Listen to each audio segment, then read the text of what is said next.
Ku munsi ugira kabiri w'igikorane c'amashimwe catunganijwe n'umugambwe CNDD-FDD cabereye i Ngozi mu ntara nshasha ya Butanyerera kw'igenekerezo rya 24/0 umwaka wa 2025, Cyriaque Nshimirimana icegera c'umunyamabanga mukuru w'umugambwe CNDD-FDD mu nyigisho ziwe yasavye indongozi kumenya kubahiriza abenegihugu. Ni ngombwa utamenye gutandukanya inyungu z'igihugu n'abenegihugu n'inyungu zacu bwite. Niyo tuzoba abarongozi batunganye, batekanye kandi b'icizere. Niho ivyo dukora vyose bizogira umugisha kuko bizoba bikorwa n'abatekanye bashira neza imbere kandi bitangira bene igihugu.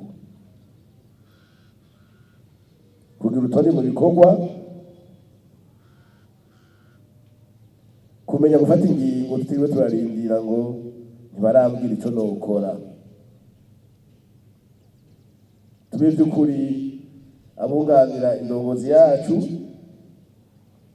bayibera abahanuzi nyabo, tuje muri ba bantu 70 batorwa. Tumenye kubahiriza bene gihugu kuko turabasuku babo. Dusubire kubwira mwene gihugu ubise umuntu arengana kandi utamwakiriye.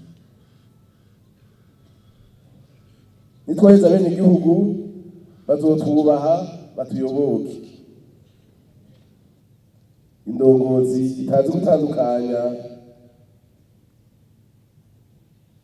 ivy'igihugu n'ivy'abene gihugu, bitandukanye n'ivyayo byose isi vyayo, iyo ntiba ari indongozi.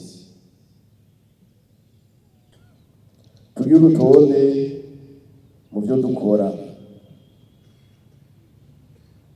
Uryame uzi uti ejo nzokora iki, nzokora n'iki, nzohera kuri iki, nzohereza kuri iki. Ivyo bizoca bituma udushikije umutangufu zose hamwe mwese yakoze ivyo ndakora ivyo ndakora ivyiwe gushika kuri yambona kazoza bizoca bitworohera. Kwama witeze intumbero kukurongoye no kumuruhisha.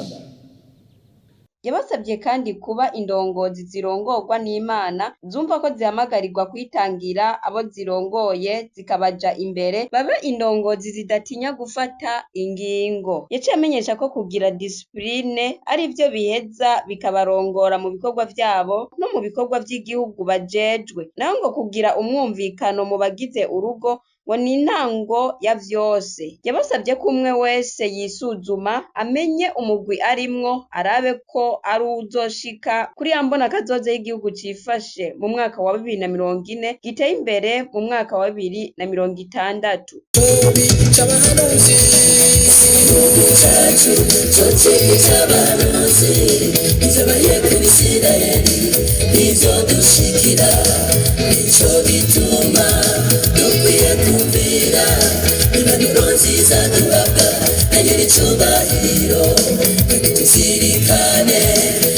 Twasigiwe na sogokuru wacu Petero Nkurunziza.